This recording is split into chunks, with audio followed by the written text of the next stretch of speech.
बाप दादा हमारे हर कार्य में, हर समय, हर सेकंड सहयोगी बनते हैं। तो बाबा ने सबसे पहले हम बच्चों का आकर के श्रृंगार किया। हम बच्चों को जन्म देते ही दिव्य बुद्धि का वरदान दिया।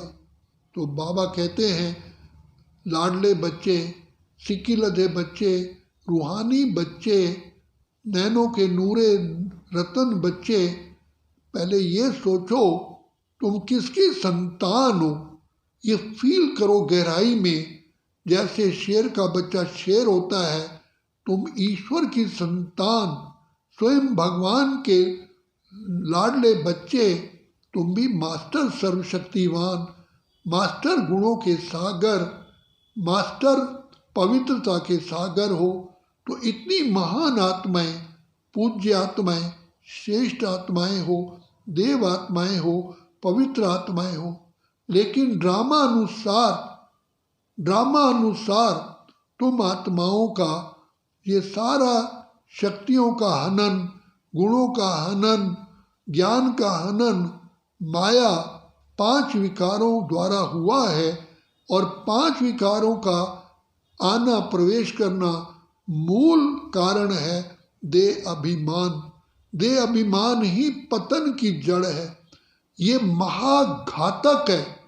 ये सर्व बीमारियां, सब अवगुण, सर्व कमजोरियों का ये मार्ग है। तो इसलिए बाबा कहते हैं, परमात्मा ने आकर के हमको सबसे पहले यही चेतावनी दी। गीता में भी अर्जुन को बार बार परमात्मा ने पहला लेसन यही दिया, अर्जुन तुम आत्मा हो, अजर अमर अविनाशी हो, भूल गए हो अपने को देह समझना। ये कितनी भूल है, कितनी ज़बरदस्त भूल है। क्या कार का ड्राइवर कहेगा कि मैं कार हूँ? क्या बस का ड्राइवर कहेगा मैं बस हूँ? जरा सोच के देखिए, वही भूल तो हम कर रहे हैं। तो हम अभी वर्तमान समय इसी भूल के कारण ही सब कुछ खो बैठे हैं। तो बाबा कहते हैं, इस सबसे बड़ी महान से महान भूल को बच्चे पहले करेक्ट करो। तुम शुद्ध आत्मा हो, कहते हो ये मेरा शरीर है, कभी नहीं कहा कि मैं शरीर हूँ। मेरा शरीर है तो मेरे को मेरा समझो, लेकिन मैं कौन हूँ? मैं शुद्ध आत्मा हूँ। मैं आत्मा अजर अमर अविनाशी हूँ। आत्मा के मेरे जो अनादि गुण हैं, शांत स्वरूप, प्रेम स्वरूप, आनंद स्वरूप, सुख स्वरूप, शक्ति स्वरूप, पवित्रता की मैं स्वरूप हूँ, पवित्रता का अवतार हूँ।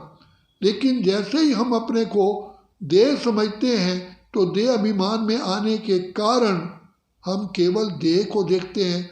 देह जाति भेद, धर्म भेद, रंग भेद, भाषा भेद, इन प्रांत भेद, इन भेदों के कारण हमारे अंदर विकार प्रवेश करते हैं।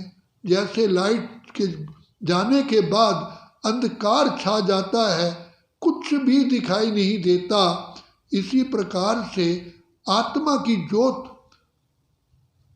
चले जाने के बाद, आत्मा की विस्मृति के बाद आत्मा में सत्यता गुम हो जाती है। सबसे बड़ी सत्यता है पवित्रता। उसके पश्चात सुख, शांति, आनंद, खुशी, ज्ञान, शक्तियाँ हैं। क्योंकि पवित्रता ही सुख शांति की जननी है। पवित्रता का ही गला घोट दिया गया। जो माँ है पवित्रता, उसका ही नाश कर दिया तो बच्चे तो उसके नाश हो ही जाते हैं। तो सबसे पहली बड़ी भूल है, हमने अपने को देह समझा। देह अभिमान में आने से ही हमारा पतन शुरू हुआ। हमारे कर्म भ्रष्ट, धर्म भ्रष्ट, सब कुछ हो गया। और उसकी हालत ये हुई, जो हम सर्वगुण संपन्न, 16 कला संपूर्ण, संपूर्ण निर्विकारी, मर्यादा पुरुषोत्तम, जो महान से महान आत्माएं हम थी, जो श्रेष्ठ आत्माएं थी, देव आत्माएं थी, पूज्य आत्माएं थी, जो सूर्यवंशी थी, वो आज हम शूद्रवंशी बन गई और सारी शक्तियां भस्म कर बैठे। तो बाप को तरस आता है, तो वो ही दया का सागर, वो कृपा निधान पिता परमात्मा फिर आकर के हम बच्चों पर ये ज्ञान अमृत की वर्षा करते हैं।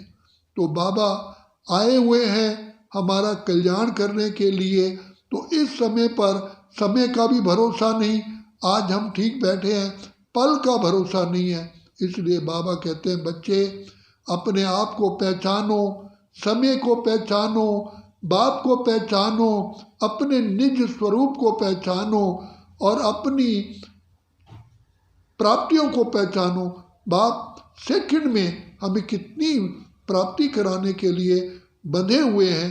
बाप बार बार बार बार हम पर कृपा की दृष्टि करते हुए रोज नए नए ज्ञान के अनमोल रत्न देते हैं।